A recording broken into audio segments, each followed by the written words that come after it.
You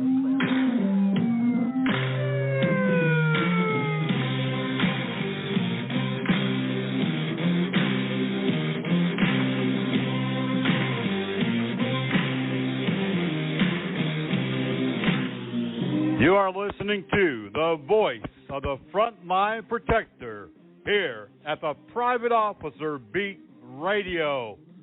Every week you'll hear breaking news, topics of training, information for the industry of security, public safety, and law enforcement. So strap in, hang on, we're about to speed off in this episode of the Private Officer Beat Radio.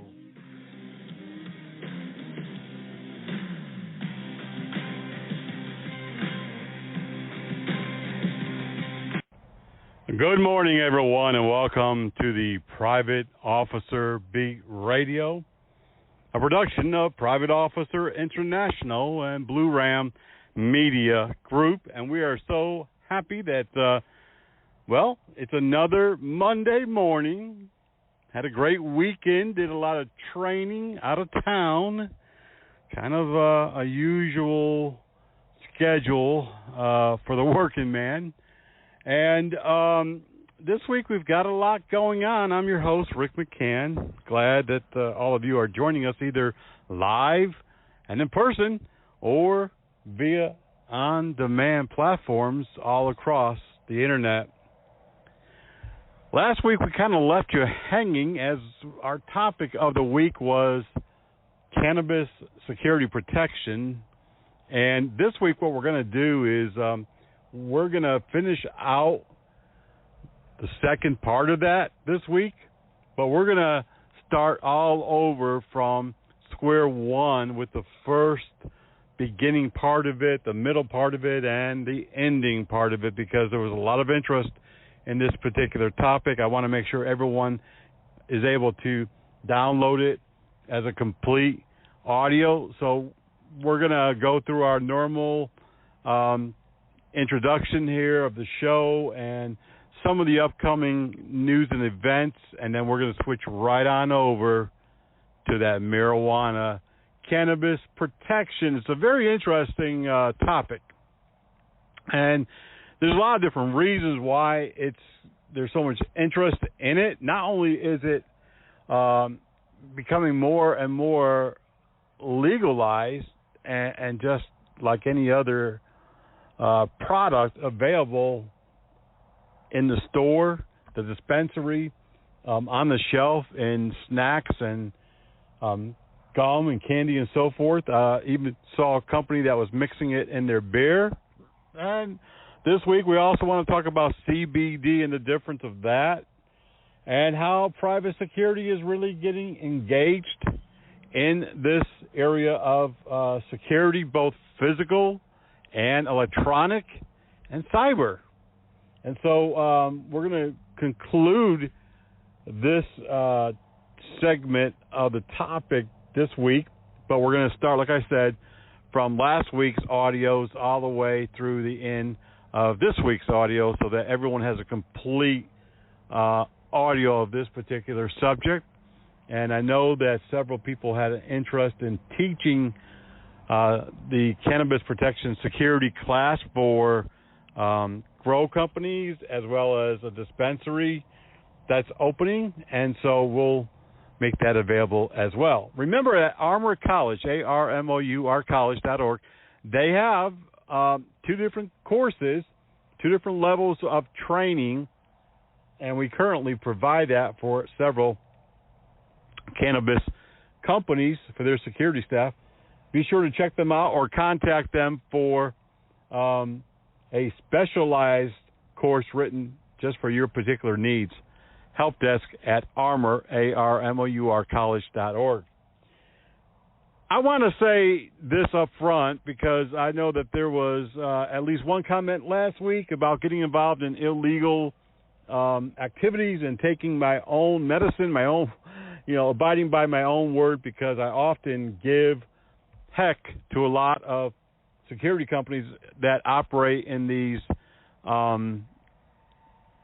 gaming rooms that are not really casinos. They operate gaming tables and casino-like machines that are supposed to pay out in gifts and product rather than cash, but they always do pay out in cash, and those are illegal in every state. And I often talk about how bad it is for security companies to contract with those companies and how dangerous and the risk and the liability and putting security officers' lives in danger. And that's true. I stand by those statements. But we're talking about a legalized product or service in many states, both for medical and personal use. I'm not saying that I agree with it or believe in it, or I'm not endorsing it. I'm just simply talking about the growth in this particular area of private protection, just like I would be talking about the alarm business, electronic security, cybersecurity, or any other area of private security and public safety. So again, let's be clear, I am not endorsing it, but we are obviously alert to the fact of the growth and the need of professionally trained security officers. And last week we talked about some of the dangers and risks and liabilities, and this week in this segment we will do so again. I hope that clears the air. We've had several contacts in the last week about our virtual museum. Golly gee, wow. Wow. Some people are really excited. One gentleman contacted me from outside of the U.S., and they've got a lot of photos to share. And another person contacted us saying we're wasting our time.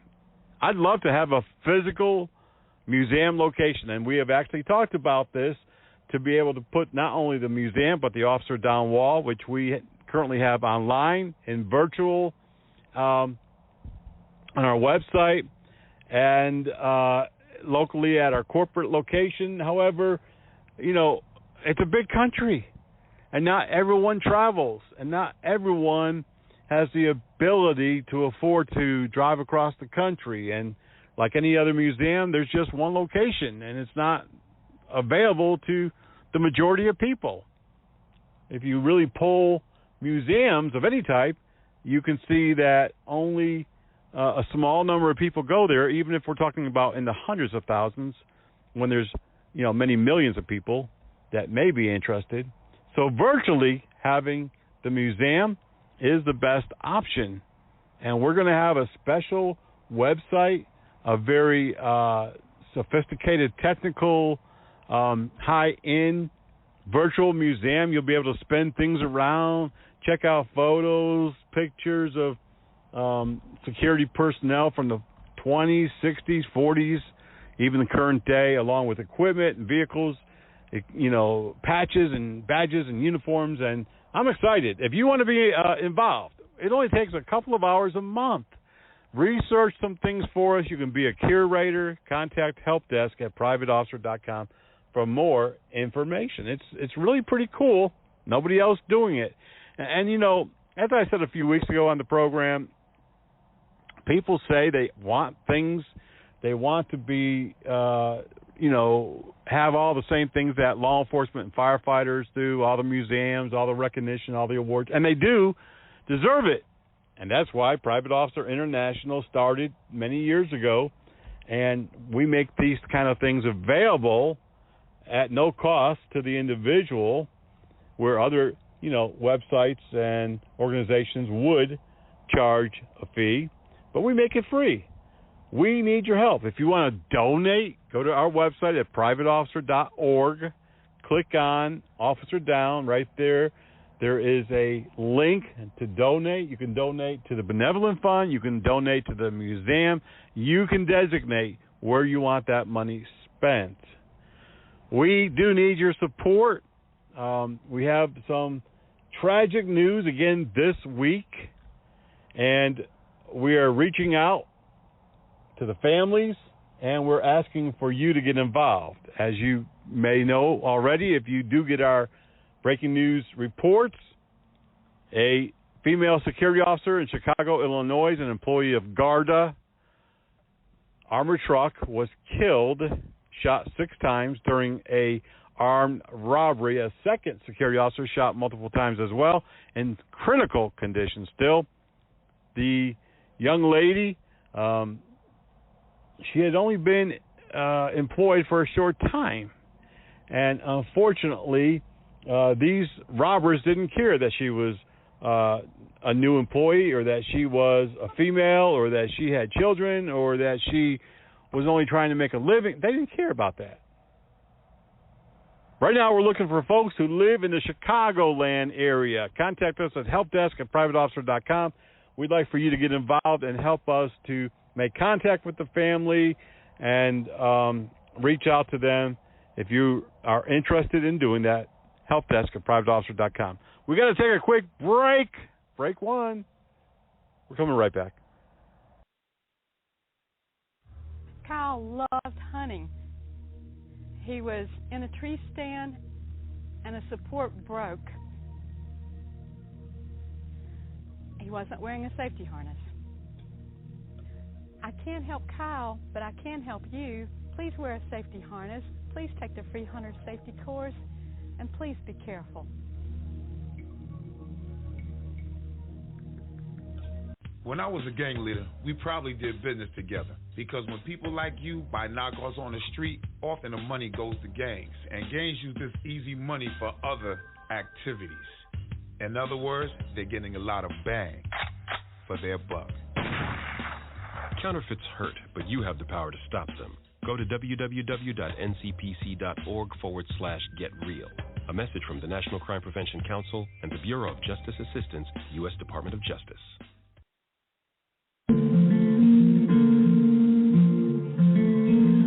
Hey everyone, you're listening to the voice of the Frontline Protector right here on the Private Officer Radio Network. Now don't go away, because we are coming right back when we've got a whole lot more right here on the Private Officer Beat Radio.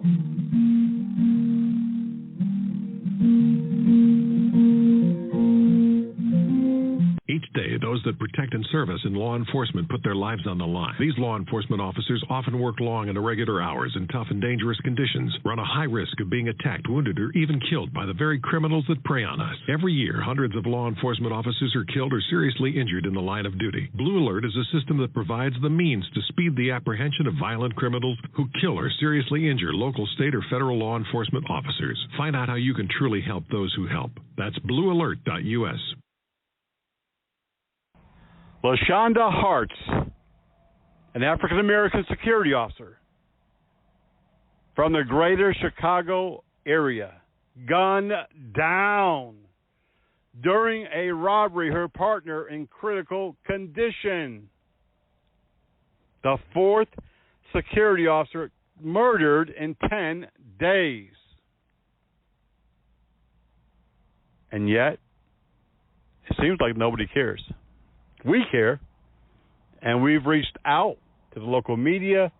If you live in Chicagoland, please contact us at helpdesk@privateofficer.com so that you can help us to get involved and to help the family. There's been a huge increase in murders of security officers over the last decade or so. We've been around for many years, and we've seen the violence that affects private security even more than it affects law enforcement. And I don't want to compare, deaths. Oh, more security killed than cops, blah blah. It's a fact, but I don't want to go there. I do want to say that it's unfortunate that other security organizations like ASIS, the American Security, and it's not even just them. There are other organizations out there that charge a lot of money for their memberships and for their training, but don't give any support back to the local security frontline workers. And that is just, it really bugs me. It really, really does. We see this situation happening a lot across the country where companies and organizations open up and they say they're all about security and they're all about their members and they're all about providing service, but they're not. If you're a member of ASIS and you don't agree with me, please send me an email, helpdesk@privateofficer.com. I've been a member of ASIS. I didn't really have any benefit. We went to lunch once a month. I paid a couple $100 a year for my membership certificate that hung on the wall along with many others, but there was really no benefit for that money. I obtained the credentials, very expensive, hundreds and hundreds of dollars. There are other organizations who portray themselves as all about their membership and all about the industry. But you know what? I've yet to see it.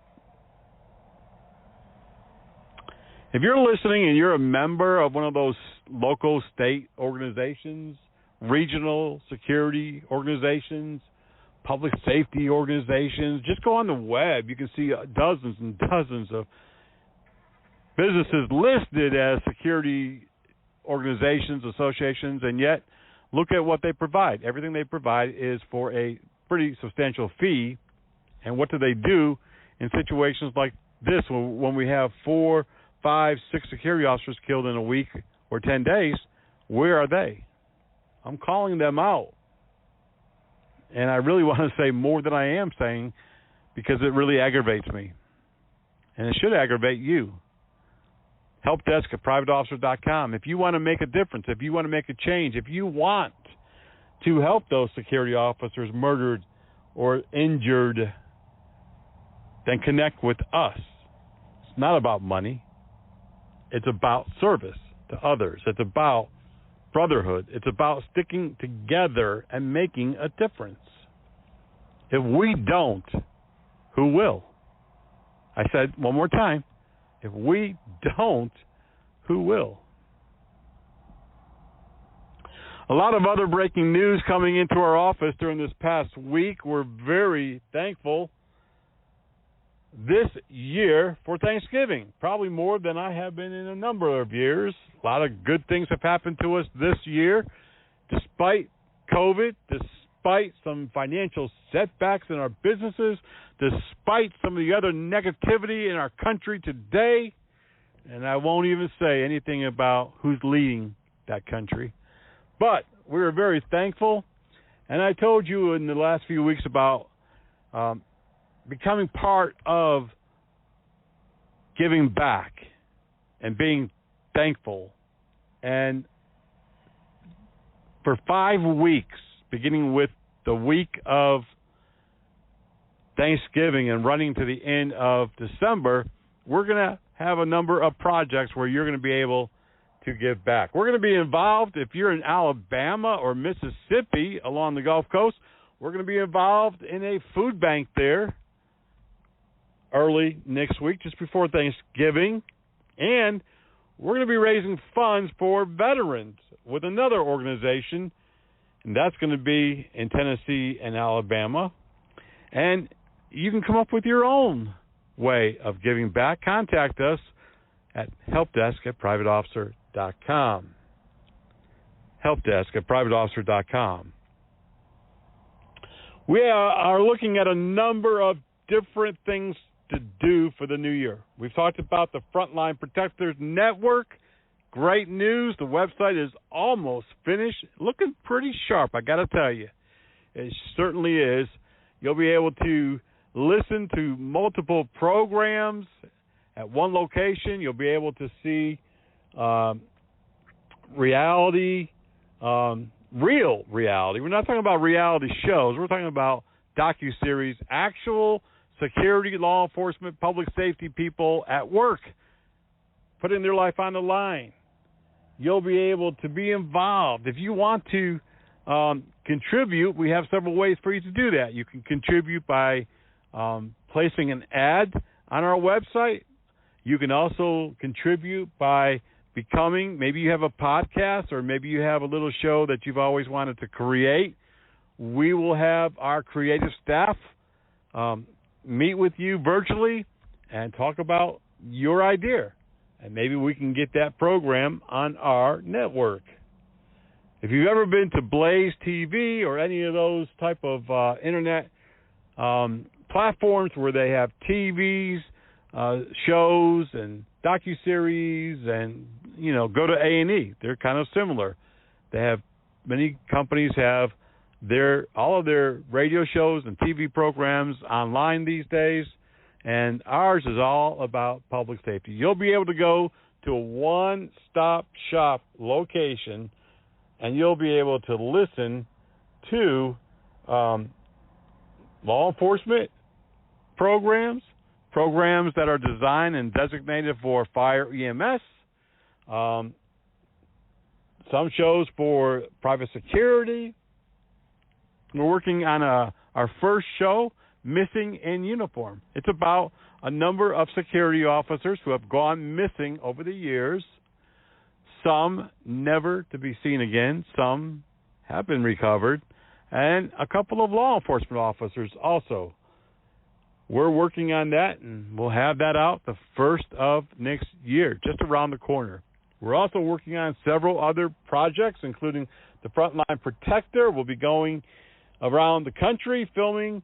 We have several locations already scheduled after the holidays, and so it's a very exciting platform, everything all at one location. If you want to get involved, if you are halfway decent with video production, we need your help. Contact helpdesk@privateofficer.com.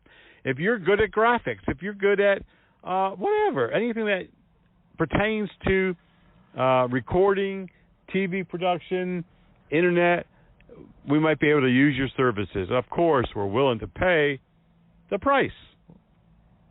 Contact helpdesk@privateofficer.com. We do have to take another break. You're listening to the Private Officer Beat Radio.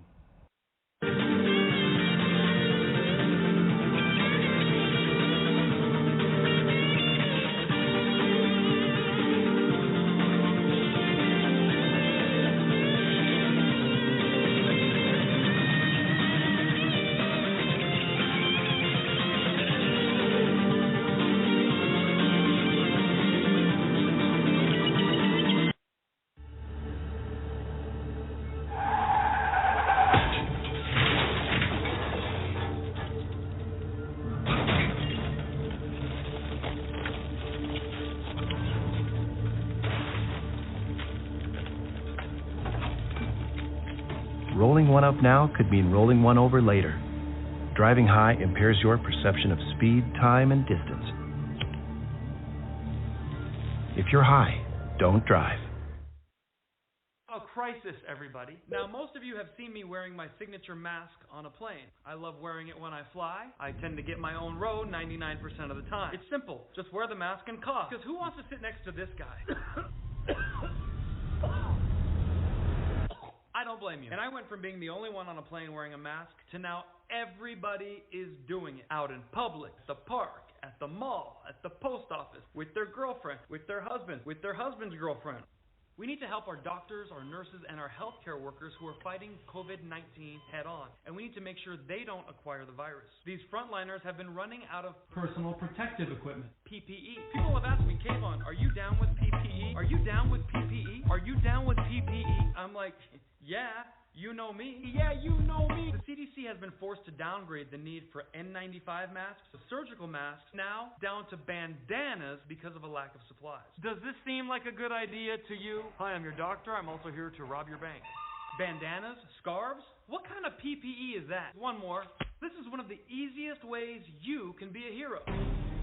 So if you're a healthcare provider in need, or if you have supplies you can donate, there are a lot of groups leading the effort. Start with the PPE Coalition. They're a great resource, and they can get you pointed in the right direction. So there you have it. Be a hero, make a donation, and help a frontline healthcare professional. After all, their health right now is in your hands. And while you're at it, wash those too. If you don't, you're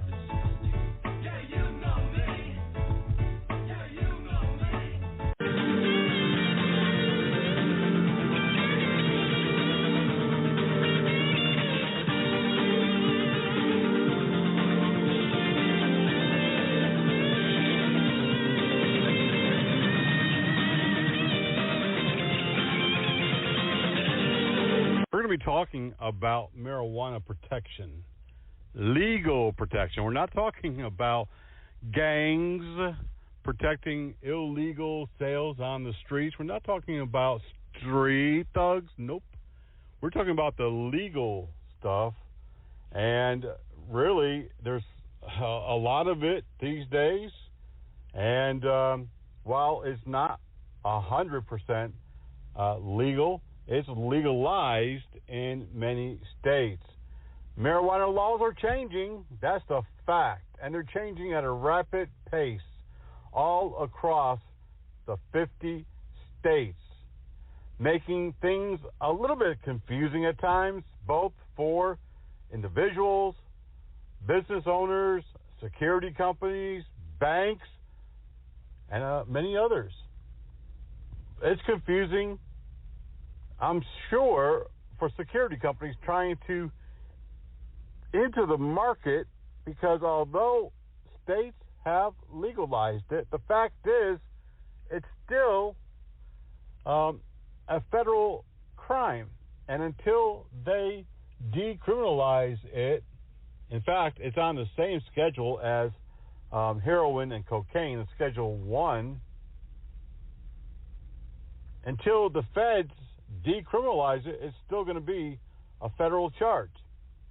And what's confusing about it is that many people believe that where it has been legalized, they are able to grow as much as they want, sell it, cultivate it, and make a business out of it. But that is not the way that the law works.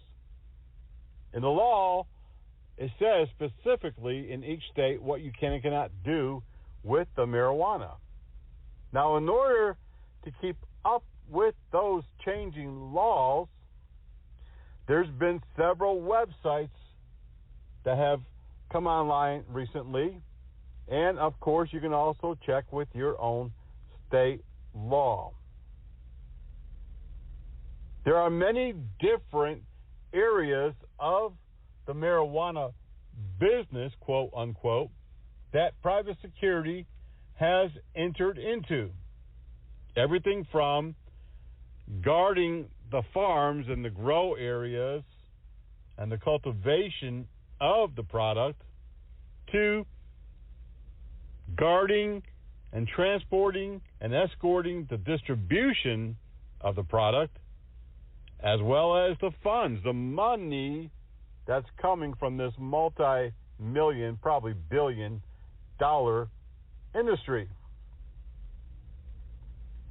There are many states that have legalized it for medical use as well as personal use.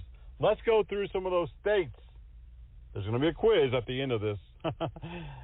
In Alabama, they just legalized medical use. However, it has not been decriminalized, meaning police can still arrest you for small amounts of marijuana. Just because the legislators chose to pass the law for medical use doesn't open up cannabis to everyone in the state. Alaska, it's fully legal. Medical marijuana use as well as personal, and it has been decriminalized. And when they say that decriminalization of marijuana doesn't mean free for all, no. It doesn't mean do whatever you want to do, definitely not. It means within the statutes. So new laws have been written. It's still a felony, even in the state where they have decriminalized it, to possess a large amount, to transport, sell, distribute, and we're going to get into that over the next 2 weeks. In Arizona, they also have fully legalized marijuana, both for medical and personal use, decriminalized it, and they too have laws that specifically spells out what you can and cannot do, and you definitely cannot grow over a certain amount nor distribute it. In Arkansas, they have medical use. They have not decriminalized it, so it's still illegal to possess any amount of marijuana in the state of Arkansas without that medical marijuana card. In California, fully legal. You can have it for medical or personal use. They've decriminalized it. Of course, California would now. However, again, a reminder, you cannot grow over a certain amount. You cannot transport marijuana. You cannot sell marijuana unless you are a dispensary. In Colorado, of course, one of the first states, fully legal, medical and personal. Again, they have specific statutes. Be sure that you understand them before you get yourself in serious trouble. Connecticut also decriminalized and made it available for legal and personal use. Delaware, they allow medical use, limited personal, and decriminalized it. D.C., fully legal, medical and personal. Again, make sure that you understand the D.C. laws. You cannot grow, you cannot sell, you cannot distribute. It's still going to be against the law. Other states include Florida. Florida, it is mixed use. It has medical and personal, but they have not decriminalized it. You can still be arrested without having that medical marijuana card. Georgia, again, they only have CBD oil for medical purposes. It's not decriminalized. And you can be arrested for any amount of marijuana in Georgia. Hawaii, they also have medical use and personal use, and they've decriminalized it. Idaho, fully legal, also available. We have many states that are jumping on the bandwagon. Illinois, fully legal, medical and personal, and it has been decriminalized. Indiana, CBD oil only for medical purpose with a card, and it's not been decriminalized. Be sure that when you're driving through these states that you understand what that state law is. Remember, it's not protected under the federal law. In Iowa, CBD oil only. It has not been decriminalized. Again, every state is going to be different. Kansas, fully legal. Again, make sure that you understand the law. In Kentucky, CBD oil only, not been decriminalized. You can still be arrested for any amount. Louisiana, medical use, it has been decriminalized. Again, refer to the state statutes. Maine, fully legal for both medical and personal. Maryland, also legal for medical and personal and has been decriminalized. Massachusetts, the same way. Michigan, the same way. Minnesota, yes, legal for medical, has been decriminalized. Mississippi, yes, for medical, it has been decriminalized, even in the South, and personal use within the law. Missouri, medical use, decriminalized. Montana, fully legal. If you live in the beautiful blue sky area, fully legal. Again, make sure that you know the laws. You can't just grow it. You can't distribute it. Nebraska, fully legal, but not for medical. That's kind of odd. Nevada, yes, legal, decriminalized. New Hampshire, yes, for medical, yes, decriminalized. New Jersey, fully legal, decriminalized. New Mexico, fully legal, decriminalized. New York, fully legal, yes, for medical and personal use, decriminalized. North Carolina, recently fully legal, no medical, however, decriminalized. North Dakota, currently used for medical. Ohio, yes for medical, yes for decriminalization. Oklahoma, yes for medical, no, it's not been decriminalized. Oregon, fully legal. Pennsylvania, it's mixed right now. Some medical use, it's not been decriminalized.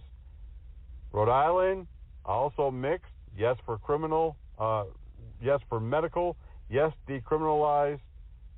South Carolina, fully legal. No for medical use. No, it has not been decriminalized. South Dakota, mixed. Tennessee, no medical. No, it's not been decriminalized. Remember, every state's going to be different. Texas, CBD oil only for medical. It has not been decriminalized. Utah, again, no, it has not been decriminalized, but you can have it for medical.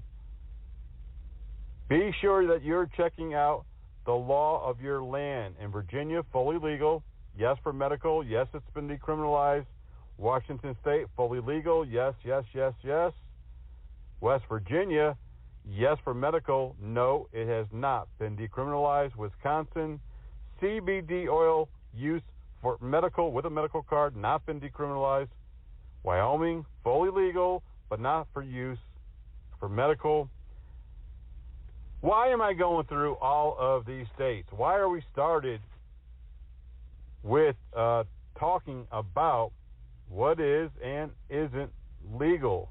Well, when we come back here on this edition of the Private Officer Beat Radio, we'll talk about that. The very confusing laws surrounding the marijuana industry, and it's confusing certainly for civilians, for people not too familiar with how the law works, or many who just don't care, to be honest with you, but it's also confusing for business owners and vendors and other companies that are associated with the marijuana industry, those that want to do business with the growers and the sellers of legal marijuana. The private security industry is one of those vendors that have come alongside of the marijuana industry since the first couple of states, Colorado and California, began legalizing it. And there are specific companies that are geared just toward marijuana protection. Now, there are pluses and minuses to everything, and certainly while many people look at marijuana as doomsday and just as serious of a drug as cocaine, crack, and meth, the fact is that it has many uses. And much like alcohol, yes, people do abuse it, but it has some benefits as well.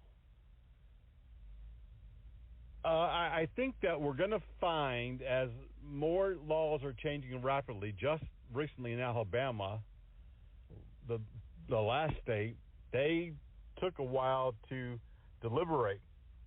And other states have been looking at it for a number of years.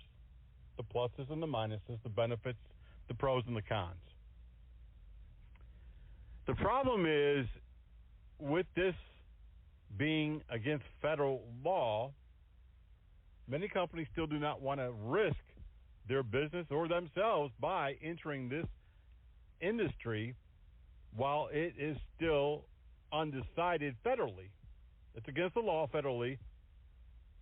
The DEA could sweep down, which I don't foresee, by the way, and bust everybody involved, every dispensary, every grow operation, et cetera, et cetera.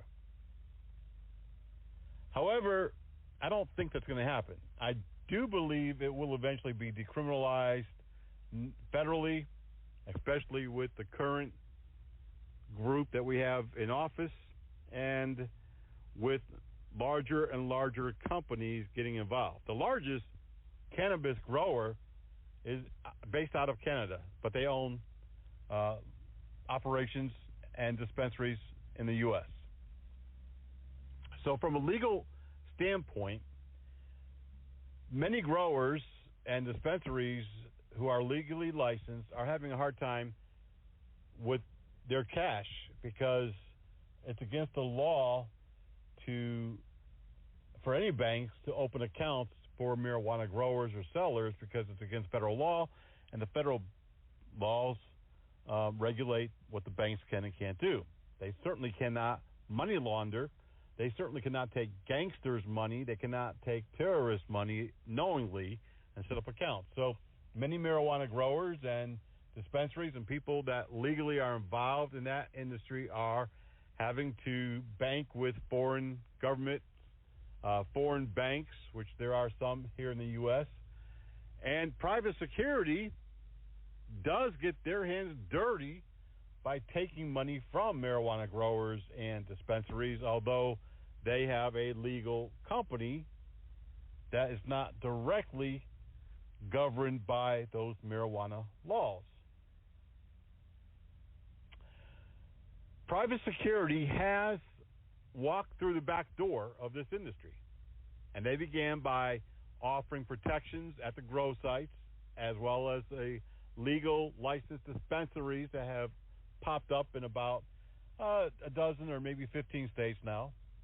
And also, security officers have escorted the money, the product, protected the stores, the farms, the grow areas, and provided physical and electronic security.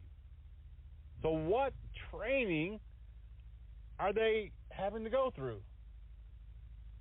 Are they doing like 200 hours?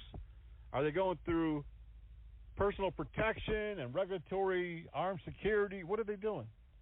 Well, the fact is that no state requires any more than anything that's listed currently in the regulatory law. So if your state has no law that mandates what security officer training is or licensing, then that's what they have. No training and no license. In states like Florida, California, Texas, and many others that are regulatory states, they have the bare minimum required training of 24 to 44 hours if they're armed, which most are. And there is no other regulatory training required for those security personnel. There are some requirements for dispensaries, state statutes that stipulates what type of camera systems they have to have, what type of physical security they have to have, what type of alarm systems they have to have, what type of panic buttons they're required to have, how many people can be in a dispensary at any one given time. Many regulations for the marijuana grow areas and dispensaries in these licensed states, but not for the physical security provider. That's a concern. Now, Armour College has, for the last 5 years, offered 2 specific marijuana courses, specialist courses that covers everything from distribution, sales, grow, escorting money, physical security, electronic security, the laws in each state, and it's really an enhanced program, 15 weeks. We have several large marijuana grow and dispensary companies who take our courses. They have all of their staff going through the courses regularly.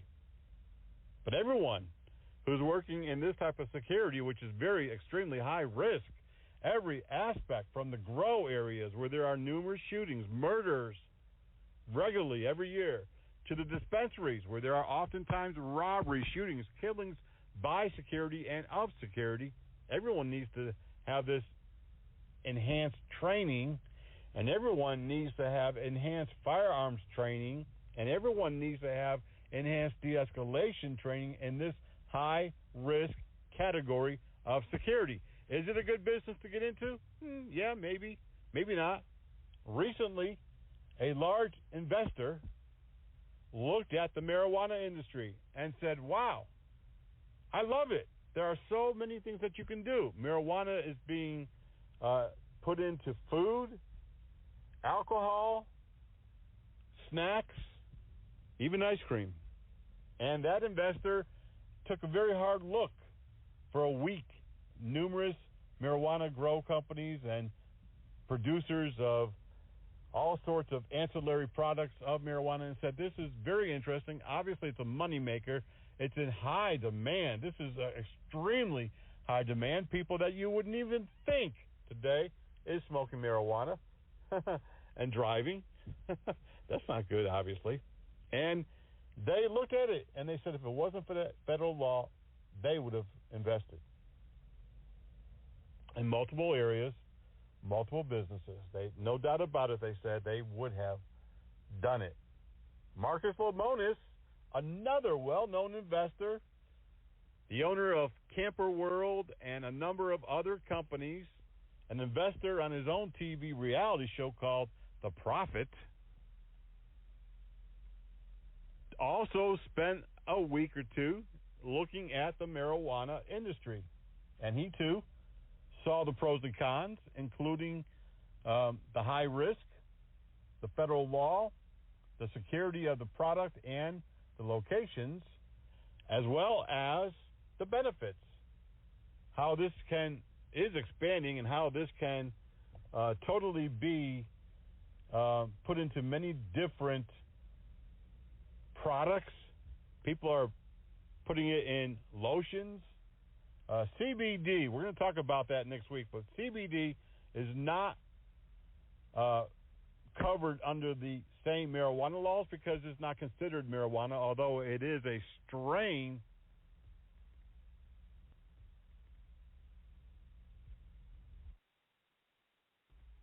However, it does not have the THC aspect that marijuana does, which is that element that is addictive and what gets you high. Now, next week we're going to explain CBD a little bit more as we get into this.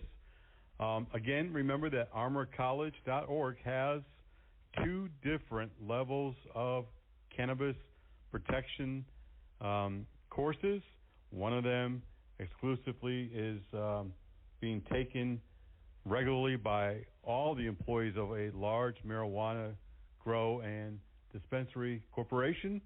One of them exclusively is being taken regularly by all the employees of a large marijuana grow and dispensary corporation. You can go to the website and sign up today or contact help desk at Armor College, ARMOUR college.org. The other aspect that many people are afraid to, or reasons why they're afraid to get into this business from a security standpoint, it's very violent, very dangerous, as we said moments ago, but also the unknowns as to whether or not state regulatory laws will maintain. Will they be ruled by Supreme Court as illegal and thus making everything that they've done and their vendors have done illegal? And it may cause a backlash with the IRS and other federal agencies. So there's a lot of unknowns and a lot of reasons that are good and bad to be involved in this particular industry.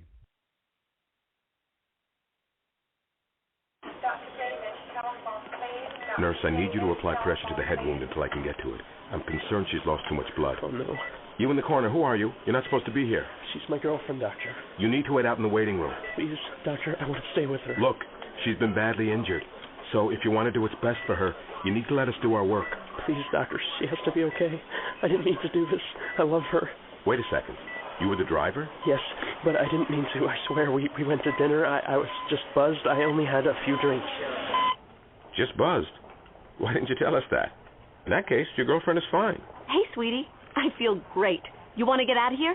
I can't believe this. Really, Doctor? She's really okay? What, are you kidding? No, not really. Nurse, get me a suture kit. Stat.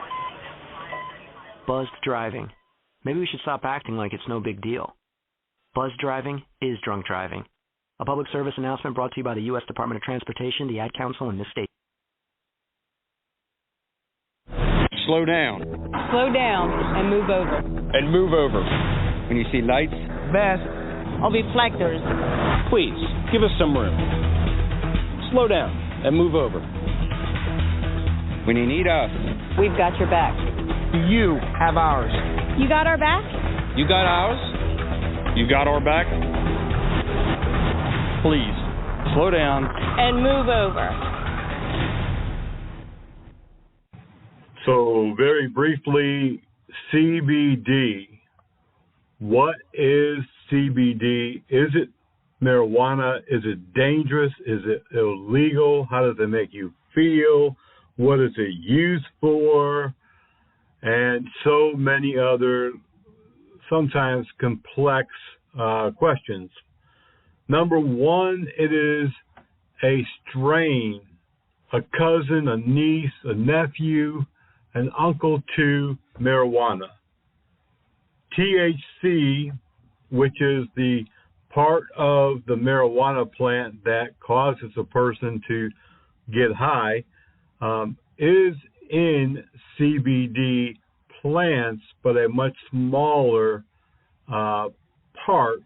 However, if you're taking a drug test at work, or if you are injured at work and they give you a drug test, there is a good likelihood that you will come positive for marijuana, and that could cause you serious consequences when you file your workers' compensation claim, because anything in your system, whether it's prescription narcotics or illegal narcotics, is an indicator of possible negligence when it comes to a work-related claim, and they may not pay your workers' comp case. That's why they say don't use even CBD if you're subject to any type of drug test.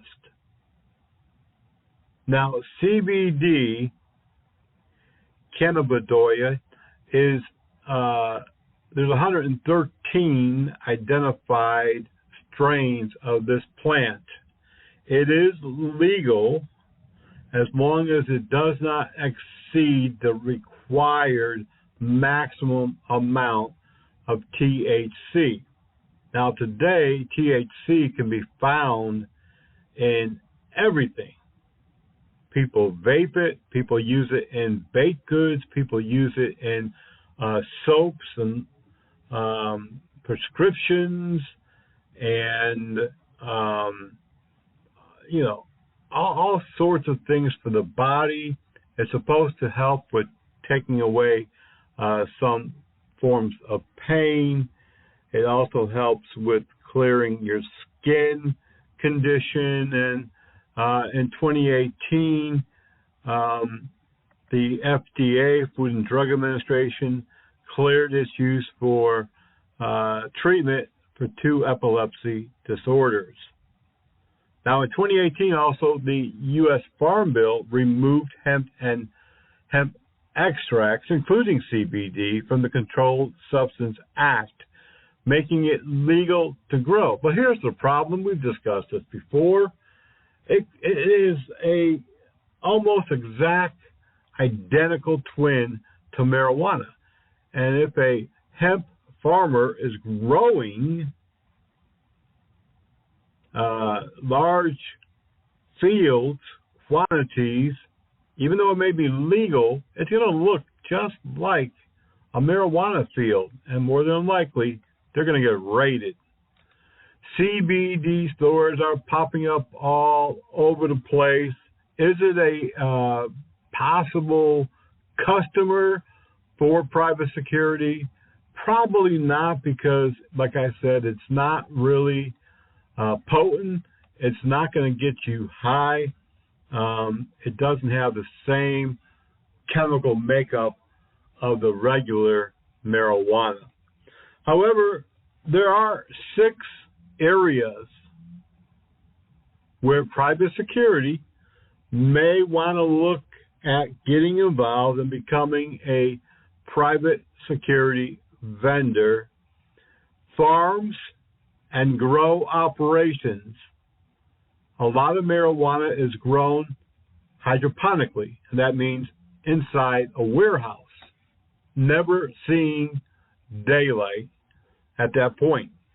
And Although the warehouses are usually in rural areas and some very well hidden, they obviously do need physical security and electronic security. We just don't have enough time in the radio show to go through all of the incidents that have occurred just in the last 5 years involving grow operations, deadly force, robberies, gun violence, security officers killed, security officers killing robbery suspects, but there are quite a few. You can research them online. Another area where private security would be involved in providing their service, obviously, would be the transporting of product, marijuana, whole or cut, after it's been cut down to the actual size, the buds. And obviously, again, that's going to be an area where private security is going to be providing that well-armed escort from the location of the grow to the production facility. The production facility is where they cut the marijuana off the stalks and they begin producing it and cutting it down to its required or necessary parts. Remember, this is also being used in some baked goods, gummies, candies, treats. I know that they are generally using the oil, but this is an area where private security would provide their service. Personal protection of executives, owners, managers, people who might be transporting money. Physical security, again, probably heavily armed, would be used at this junction, this function. Also, private security would be used in protecting ancillary product productions, warehouses, and distribution areas. And that includes, again, like I just mentioned, the production of candies, gummy bears, treats that do have marijuana. People would be not so much, going to rob the candy itself, but the product that's used in the production of those treats. And last but not least, obviously, physical and electronic security would be used in dispensaries, both inside and outside, providing physical security as well as electronic security. And as I stated earlier, many states have a particular requirement of how many security officers, what type of electronic security, including cameras, alarm systems, panic buttons, and so forth, are required both at the dispensary as well as in the grow area. If you're interested in taking a further substantial training in this area, you can contact Help Desk at Armour College, ARMOUR college.org, and they will send you the information, the topics that are covered. I believe it's 15 or 18 weeks online. Everything is online. There is several practical exams and quizzes throughout the program. Well, that's going to wrap it up for this edition of the Private Officer Beat Radio. We want you to have a great Thanksgiving holiday. Enjoy time with family and friends. Of course, eat a lot, because that's part of the Thanksgiving. We are very thankful to be able, despite the rise in cost, to have the things that many others here and around the world don't have, just the basic needs, the basic foods. So spend time with family and friends, eat lots of food. Until the next time, be blessed, be safe, and we will see you back here on the radio.